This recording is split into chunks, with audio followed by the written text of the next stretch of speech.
AirPods are Apple's new wireless Bluetooth earbuds, but they're not for everyone. In fact, after owning these for a few days and using them for multiple hours on end, I've discovered the right person that these AirPods are perfect for. So in this video, I'll go over my top 3 reasons to buy the Apple AirPods. Apple AirPods start at $159, so they're definitely not cheap. But they do have some cool new features that may justify that high price tag. So in the box, you'll see that it comes in a magnetic carrying case that doubles as a charger, which most other Bluetooth devices don't have. In the charger are the AirPods themselves, and on the bottom of the charger, there's a lightning connector that you can charge the case using the included USB-A cable. Now, don't get me started on why they didn't put USB-C cable in here. Let's just move on. Let's get right into this video. Let's start off with the number 1 reason to buy the Apple AirPods. The first reason is if you care about unique features more than audio quality. If you're not an audiophile or obsessed with super high quality audio, these AirPods are tiny wireless earbuds, and they're not going to give you the best sound quality, especially in this price range. They have good AAC audio, but it's not going to be the absolute best when it comes to pure high quality audio. In fact, they are very similar to the Apple AirPods that if you have an iPhone or if you got the latest iPhone 7, listen to the sound quality on those, and the AirPods are 99% the same quality audio that the earpods give you, maybe a little bit higher. I mean, I think when I was listening to the AirPods, I think the mids were a little clearer, but honestly, they're almost the same. So audio quality takes a backseat to the main features, which one of the main features is the new W1 chip that's inside each of these AirPods that makes them smarter than most other Bluetooth devices. The W1 chip allows for instant pairing with iOS 10 devices like my iPhone 7 here. If I have Bluetooth enabled on my iPhone and I open the AirPod case near my iPhone, the window will pop asking me to pair the AirPods to my iPhone, and also gives the battery percentages.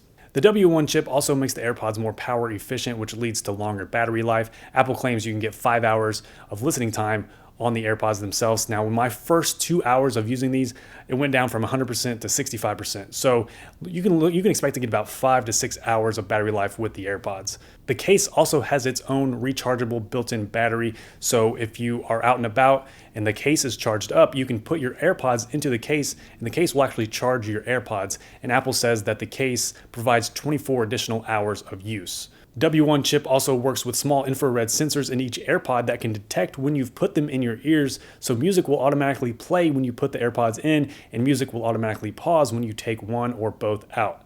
The chip also tells your iPhone if you're only wearing one AirPod at a time. Each AirPod has its own built-in mic, and you can hear the sound quality in this test here. This is a mic test of the Apple AirPods built-in microphone. I'll take one of them out, and now this is a mic test for just one AirPod. So it's not the greatest mic in the world, but it does offer the mic in both AirPods, which is nice. So if you care about those unique features that we talked about with the W1 chip and the smart and the battery case and the microphones, instead of worrying about the audio quality, then the AirPods might be a good choice for you. Second reason is if you're a current Apple user. You can actually pair AirPods with non-Apple devices using the button on the back of the case to pair it using Bluetooth.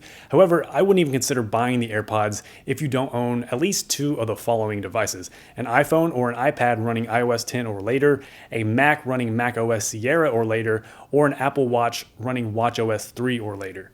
You're going to get the most out of the AirPods if you own not only just 1, but 2 Apple devices. Also, if you're familiar with the Apple AirPods that ship with the latest iPhones, you know if they fit comfortably for your own ears and if you like those. So if the AirPods fit you snug and you like them and they're comfortable for you, then the AirPods will most likely be the same because the fit is almost identical. I think it is identical actually.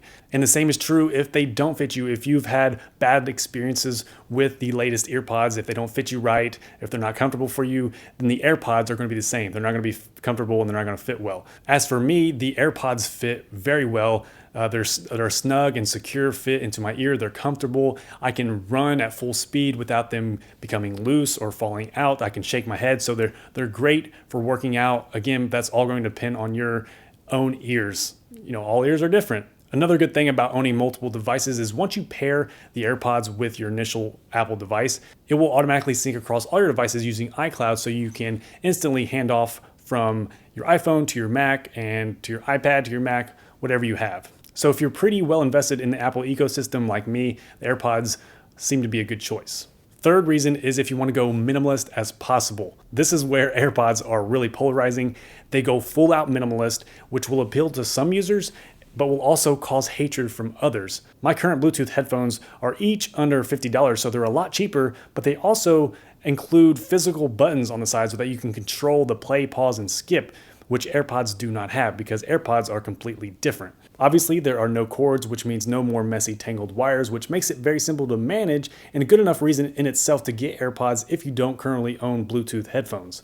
I hate wires, so I'm all about going wireless. However, this does make it easier for you to lose one of the AirPods because they're obviously not connected via a wire. So luckily for you, Apple will give you a special discount if you lose one and you can buy a replacement for $69. So the AirPods don't have any buttons on them whatsoever. The only way to control them is through activating Siri, and you can do that by double tapping near the top of the AirPod.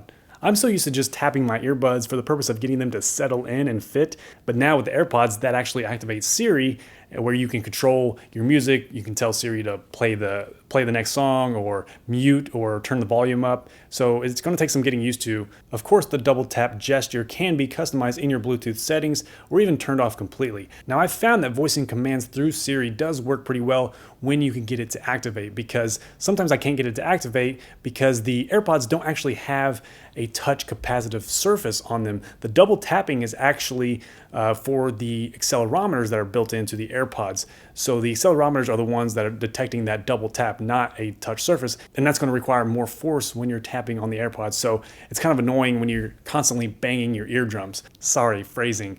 But that's why I still prefer to use the controls on my iPhone. So if you want to go full out minimalist, Apple AirPods seem to be a good choice. Now, I honestly think that $99 would be the perfect price point for the Apple AirPods. I think $159 is just a little bit too high, even with the included charging case and the new stuff like the W1 chip and all that stuff. But I think if those top 3 reasons that I listed in this video, I think if they resonate with you personally, I think you should probably check out the Apple AirPods. I'm going to be keeping mine for sure, and they'll be my go-to Bluetooth headphones from here on out. Let me know what you think in the comment section below. Are you going to get some? Or do you hate them? Do you love them? Let me know. Also, give this video a thumbs up if it helped you out, if you enjoyed it. Make sure you subscribe to this channel, and I will talk to you in the next video. Bye.